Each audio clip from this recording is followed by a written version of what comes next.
Carter just wants to be sure. Good clean start there, they get away well, all of them, perhaps apart from lane 5, the Belarusian Piatru leaving himself a little bit of work to do. Konrad Scheibner has gone into an early lead. You can see that from above, a great drone shot there. It's windy, difficult challenge for canoe paddlers, Debs, but quite often it's the crosswind that the canoe paddlers struggle with more than the tailwind. Yeah, this is looking pretty straight, and from my experience in the B final this morning, I think it is pretty straight. It's not coming from one side or another, so hopefully that'll make it a good fair race for them all. Yeah, which is what we want, isn't it? We have difficult conditions, that's what happens. It's an outdoor sport, we have to deal with that, but nice when it's fair, and if there is a wind, it's right the way across the course, either headwind or tail. Your preferred, not the tail. Yeah. But Konrad Scheibner, well, he doesn't seem to mind, does he? Because he got away to a fantastic start, and he's just continued to lead. Here is someone really making his mark in canoe, and I think he's young.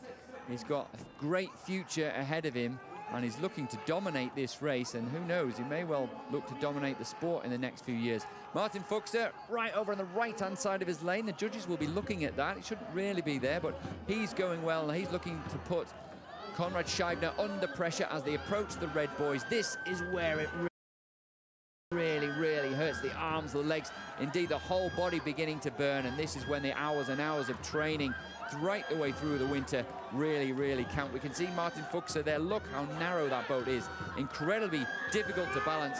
Now it looks to me that Konrad Scheibner has the edge, but Fuchser is putting his foot down now. The final few strokes. This is down to who has the strength right over the last couple of meters, and it is Konrad Scheibner. Well, he was asked the questions by Martin Fuchser, but he had the answers, and Konrad Scheibner maybe I just thought there perhaps he'd gone too early, but he had another gear to go through to push on when he was really under pressure, and that's the sign of a champion. Yeah, probably a kind of different approach to a race from the Germans. They sometimes seem to come through at the end, but he just held his own the whole way through. It was a really confident race.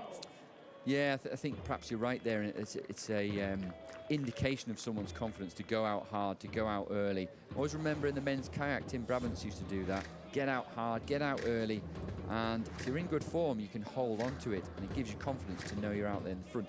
Certainly, that seems to be the case for Konrad Scheibner. Actually, just looking at the finish line, looked like quite an easy win. I'm sure he won't say that when he's interviewed, but he had a decent margin ahead of Martin Fuchser in second. Looked like Oleg Tarnowski took the third place there.